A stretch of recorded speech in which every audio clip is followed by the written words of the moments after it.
रही my dear well wisher, आपके सामने बहुत सारी खबरें। वैसे तो पीपीएससी के हवाले से लगता है कि कोई खबर नहीं है, लेकिन इसके अंदर बहुत सारी खबरें छुपी हुई हैं। तो आप आजकल कुछ मायूसी का शिकार हैं, वो बिल्कुल ना हो।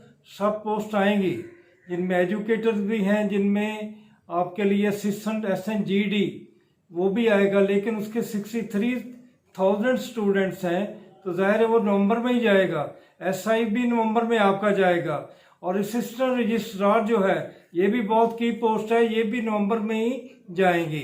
बाकी कुछ लोग CTI के बारे में और एजुकेटर के बारे में पूछ रहे हैं, तो एजुकेटर की पोस्ट कहीं नहीं गई, मौजूद है, ज़मीन पर मौजूद है, लेकिन ये थोड़ा सा प्रोसेस सुस्त हो गया है। लेकिन अल्हम्दुलिल्लाह मुझे कभी इम्कान है कि जो 3 महीने आगे आने वाले हैं उनमें आपके एजुकेटर में तमाम किस्म के हेडमास्टर के भी आ जाएंगे, सीनियर हेडमास्टर के भी आ जाएंगे, AO साहबान के भी आ जाएंगे। आप लोग मेहनत करें और अपना काम जारी रखें।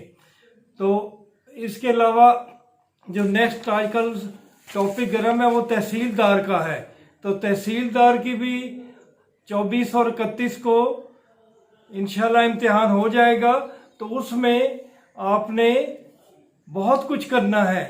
उसमें लग तो रहा है कि कंपोजिशन और कॉम्प्रिहेंशन है, लेकिन ये चीज़ें बहुत स्टैंडर्ड की होंगी, ये नॉर्मल नहीं होंगी। ठीक है, सारी ग्रामर होगी जिसमें आपको पार्ट्स ऑफ स्पीच से लेना है और फिर आगे आगे चलना है, जिसमें टेंसेस भी आ जाएंगे, जिसमें करेक्शन भी आ जाएगी। और करेक्शन वर्ब की भी आ सकती है, प्रेपोजिशन की भी आ सकती है, कंजक्शन की भी आ सकती है। इसके साथ साथ आपके सिनोनिम और एंटोनिम भी आ जाएंगे, उसका भी ख्याल रखें। कंडीशनल सेंटेंसेस भी आएंगे, आपके इडियम भी आएंगे, पेयर ऑफ वर्ड्स भी आएंगे, गो कुछ भी आ सकता है। और साथ कॉम्प्रिहेंशन है। कॉम्प्रिहेंशन देखने में इजी लगता है कि सवाल दिए हुए उनका जवाब दे दें, लेकिन उसके लिए भी आपको बहुत प्रैक्टिस की ज़रूरत है। ख़ास तौर पे मैं जनूबी पंजाब वाले और बैकवर्ड एरियाज़ को कहता हूँ कि जो लाहौर पिंडी में स्टूडेंट रहते हैं, इनके वालिदैन भी ब्यूरोक्रेट्स हैं और इनकी तैयारी बहुत ज़बरदस्त होगी, लेकिन आपको एक्स्ट्रा ऑर्डिनरी तैयारी करनी पड़ेगी। और आपको अगर इनके बराबर आना है, वो भी मेरे वेल विशर हैं, आप भी हैं। लोग बातें ज़्यादा करते हो लेकिन अमल नहीं करते, जबकि वो लोग ज़्यादा प्रैक्टिकल हैं और वो आगे निकल जाते हैं और उनके पास वसाइल भी बहुत ज़्यादा हैं। तो आप अपने वसाइल को बुरोकार लाएं। इसके अलावा जो आपका ये सिलसिला है कि कंप्यूटर का 30% का है, वो भी बहुत इम्पोर्टेंट है। उसमें आपको पता है जो एक्सेल भी आना है, उसमें आपको पता है कि MS ऑफिस भी आना है, इंटरनेट भी आना है, इंटरनेट के अंदर ईमेल वगैरह वो तमाम चीज़ें आनी है। तो उनकी तैयारी भी बहुत ज़रूरी है। और जो मैं GK के बारे में कहता रहता हूँ कि GK आपको कभी नहीं छोड़ेगा। उसमें वही आपको देखना पड़ेगा, उर्दू देखनी पड़ेगी, इंग्लिश देखनी पड़ेगी, आपको पाकिस्तान अफेयर, इस्लामिया देखना पड़ेगा, एवरीडे साइंस देखना पड़ेगा और करंट अफेयर देखना पड़ेगा। करंट अफेयर को समझने के लिए आपको जियोग्राफी भी देखनी पड़ेगी और साथ साथ कंप्यूटर को भी लेके चलना पड़ेगा। तो इस तरह आप अगर स्टैंडर्ड की तैयारी करेंगे, अगर आप 80 नंबर ले सकते हैं तो फिर आप कहीं लिस्ट में आएंगे, वरना आप बहुत पीछे रह जाएंगे। लेकिन जो तैयारी नहीं कर सके उनको दिन रात एक करना होगा। तो माय डियर वेल विशर, आप अक्सर कहते रहते हैं, पूछते रहते हैं कि पेपर कब हो रहे हैं, लेकिन ज़रा अपने गिरेबान में भी तो झांकें कि आप क्या कर रहे हैं। अब आपने देखा कि लीक पेपर कुछ हुए जिनमें बहुत सारे सब्जेक्ट जो थे वो आपने उनके इम्तिहानात दिए, लेकिन आपने क्या किया? आप इकोनॉमिक्स में क्या कर सके, आप हिस्ट्री में क्या कर सके, आप बायोलॉजी में क्या कर सके, आप इसके अलावा एजुकेशन में क्या कर सके, फिजिकल एजुकेशन में क्या कर सके। और लीक पेपर से पहले जो पेपर हुए थे जिनमें इंग्लिश भी शामिल है, जिनमें बहुत सारे पेपर आपके शामिल हैं, उनमें क्या किया आपने? मैथ में क्या किया, इंग्लिश में क्या किया, अरेबिक में क्या किया, लाइब्रेरी साइंस में क्या किया। तो आप फाइन आर्ट्स में, पंजाबी, इवन सराइकी में 80% सब्जेक्ट आपके ऐसे थे जिनमें आप 40% लेके भी क्वालिफाई हो गए। तो आप असल में तैयारी नहीं करते।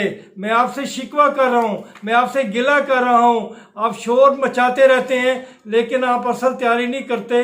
फिर मैं कहूँगा कि गो प्रॉब्लम और मसाइल तो हैं, लेकिन जो लोग इनको ओवरकम करते हैं वही कामयाब रह सकते हैं। आजकल तो फिर आपको पता है कितना कंपटीशन का दौर है। अगर आपने खेलना है तो सही खेलें, वरना आप पीछे हट के बैठ जाएं। इस तरह मुनासिब तौर पे तैयारी अगर नहीं कर सकते तो आपको क्या ज़रूरत इम्तिहान देने की। आप अक्सर वही बातें दोहरा रहे हैं कि पेपर कब होगा, फलाना लेट हो गया, फलाना लेट हो गया। ठीक है, लेट होते रहते हैं पेपर, लेकिन आप बताएं कि आपकी परफॉर्मेंस क्या होती है। जैसे कि एक शायर ने कहा है कि बड़ा शोर सुनते थे पहलू में दिल का, बड़ा शोर सुनते थे पहलू में दिल का, जो चीरा तो एक कतरा खून ना निकला। तो आपका भी यही हाल हो जाता है कि शोर तो बहुत मचाते हैं, लेकिन जब आगे आके देखते हैं तो रिजल्ट बहुत अफसोसनाक होता है। और मैंने आपसे कहना है कि कोई भी पोस्ट मामूली नहीं होती। आप चाहे CSS में जाएं, PMS में जाएं, आप आर्मी में जाएं, आप डॉक्टर बने, आप इंजीनियर बने, अगर आप ये ना बन सकें, अगर आप दर्जा 4 में भी जाते हैं, क्लर्क में भी जाते हैं, तो आप उस जगह पे रह के आगे बढ़ने की कोशिश करें। आगे बढ़ने का रास्ता कोई नहीं रोक सकता, लेकिन आप अगर समझें कि आपने ये बड़ी पोस्टें लेनी है और आप कामयाब नहीं हो रहे, तो ये तकलीफ दा बात होगी। आपने राइज करना है, जिस पॉइंट से भी राइज करें। तो आप जितने भी पेपर हैं आप उनकी तैयारी अच्छे तरीके से करें। ये ना शोर मचाते रहें कि कब हो रहा है, लेट हो रहा है, ये हो रहा है, ये तो फिर हो रहा है। ये तो 6 महीने काम चलता रहेगा। आपका PMS भी आ जाएगा, आपकी लेक्चरर की सीटें भी आएंगी, ज़रूर आएंगी और काफ़ी आएंगी, लेकिन आप अपने आप को तैयार रखें। आप मायूसियों का शिकार होकर बिल्कुल बैठ जाते हैं और सिर्फ शोर मचाते हैं। अल्लाह ताला आपका हामी और नासर हो। आपसे जल्द मुलाकात होगी।